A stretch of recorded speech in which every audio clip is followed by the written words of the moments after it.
श्री शिवाय नमस्तुभ्यम। नमस्कार दोस्तों, आज के इस वीडियो में हम सुनेंगे त्रयोदशी व्रत की कथा।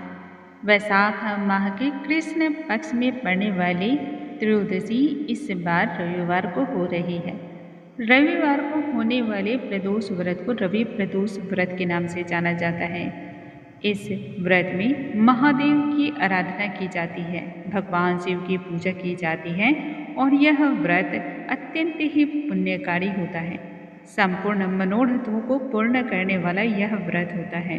रविवार यानी कि आज वैशाख माह के कृष्ण पक्ष की प्रदोष व्रत कथा।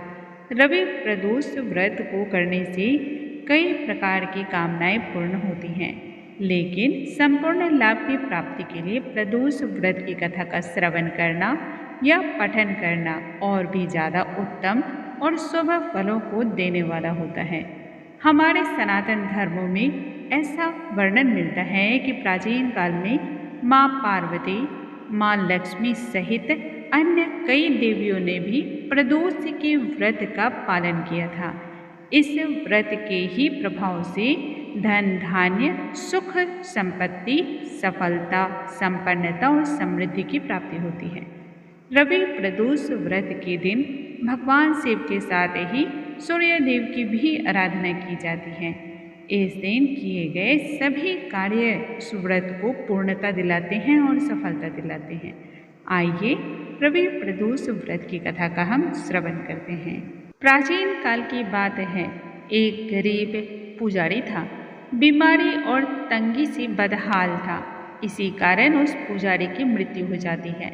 पुजारी की मृत्यु होने के बाद उसकी विधवा स्त्री अपने इकलौते बेटे के साथ जीवन यापन करने लगी, परंतु जीवन यापन करने के लिए अन्य कोई साधन उसे नजर नहीं आया।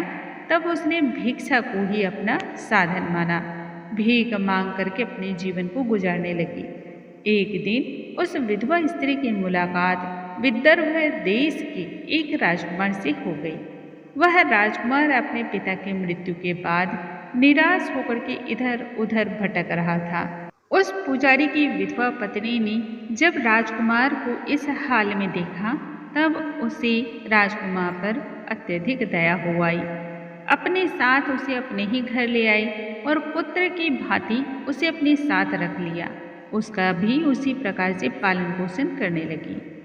एक बार पुजारी की पत्नी दोनों ही बेटों को साथ लेकर के एक ऋषि के आश्रम में गई, जो कि सांडिल्य ऋषि का आश्रम था।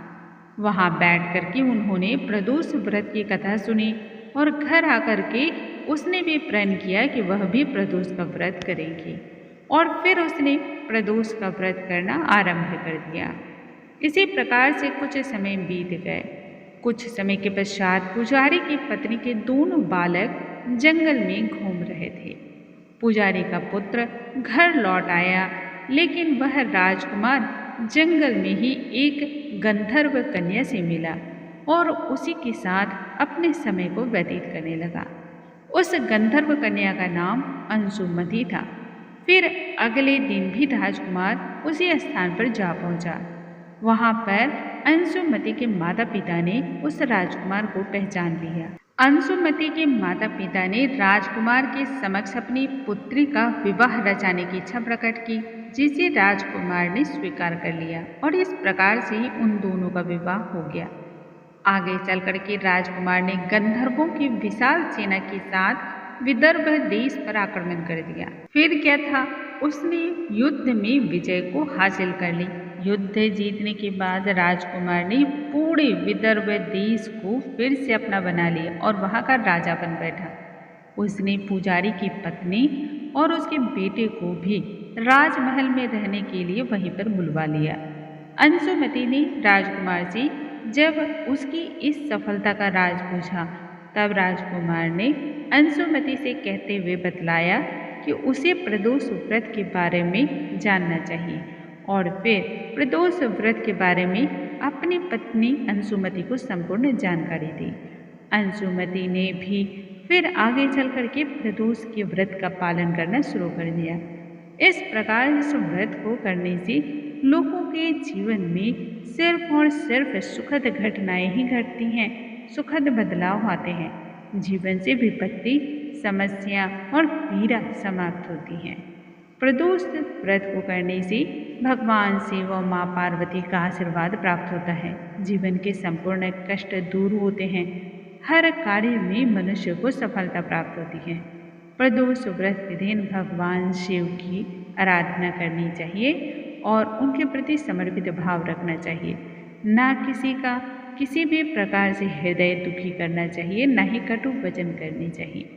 जो इन नियमों का पालन करते हुए भगवान शिव की पूजा आराधना करता है, निश्चय ही वह शिव भक्त होता है और भगवान शिव अपने भक्त गणों को कभी भी अकेला या किसी भी विपत्ति में उसे नहीं छोड़ते हैं। बोलो भगवान शिव की जय, भगवान भोलेनाथ की जय। श्री शिवाय नमस्तुभ्यम। दोस्तों, इस कथा को पूरे ध्यान और एकाग्रता भाव से श्रवण करना चाहिए। इसे फैमिली और फ्रेंड्स में भी शेयर करें ताकि अन्य लोगों को भी इसकी संपूर्ण लाभ की प्राप्ति हो। कल हम नए वीडियो में मिलेंगे, नए अध्याय के साथ, नई जानकारी के साथ। तब तक के लिए नमस्कार दोस्तों। कमेंट बॉक्स में हर हर महादेव लिखना बिल्कुल ना भूलें।